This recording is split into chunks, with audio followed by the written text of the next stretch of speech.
Hello and welcome back to our grammar series. In today's lecture, we will discuss an important conjunction, although. So, what is although? Well, it is a conjunction, a word that joins two clauses together. Although does more than just connect two clauses, it also introduces a contrast or unexpected turn in the story. Unlike its cousin, but or yet, although softens the transition, making your sentences more detailed. Constructing a sentence with although. How we can construct a sentence with the uses of this conjunction although.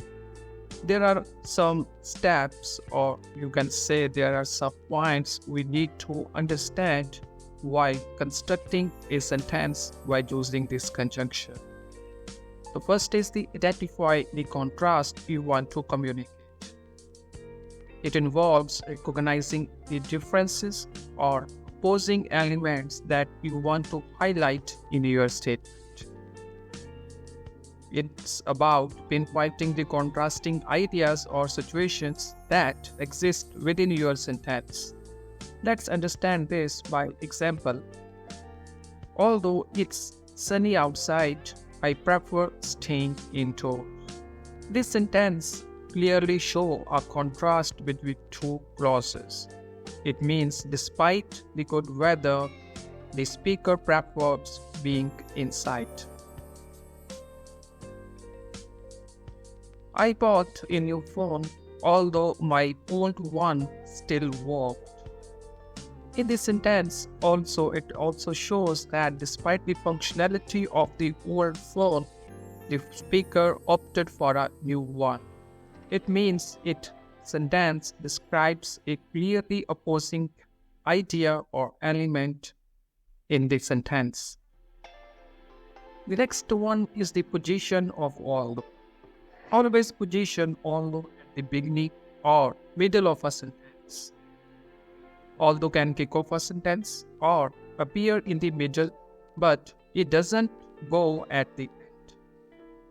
For example, although I enjoy cooking, I ordered takeout tonight. The contrast is introduced at the start, emphasizing the unexpected choice. So, although is used at the starting of the sentence.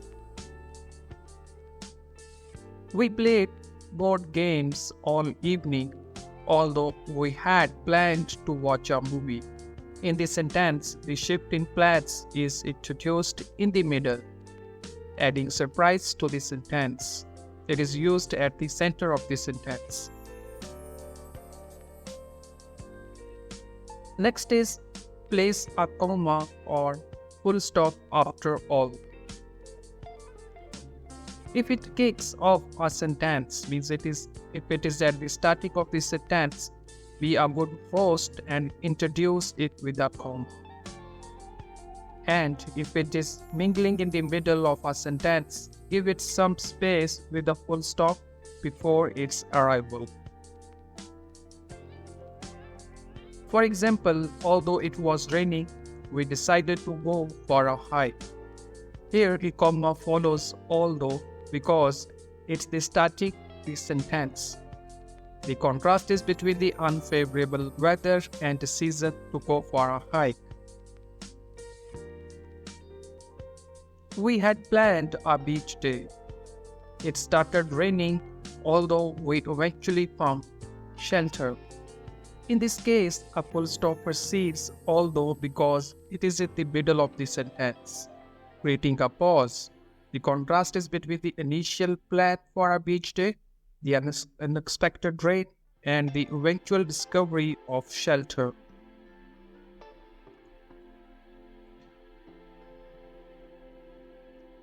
Always place the noun or subject after although. Always follow although with a person, place, thing, or any pronoun. For example, although the cat is black, it's really friendly. Here in this sentence, the cat is a noun in this sentence, and the contrast lies in the cat's friendliness despite its color. Although the movie was long, the storyline kept me engaged. Here in the sentence, the movie is the noun in the sentence.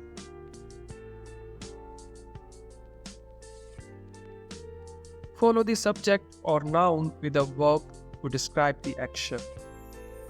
Add a verb right after the subject to show what's happening. For example, although the car is old, it runs smoothly. It means despite its age, the car operates without issues. Although the student is quiet, she participates actively in class discussions. Add qualifiers and adjectives to enhance the contrast. Use extra details to make the differences more vivid. For example, although she works, she is always late. We can convert this sentence into although she works diligently, she is always late due to traffic. The extra information about traffic provides context for her tardiness despite working diligently. Thank you. Thank you for watching.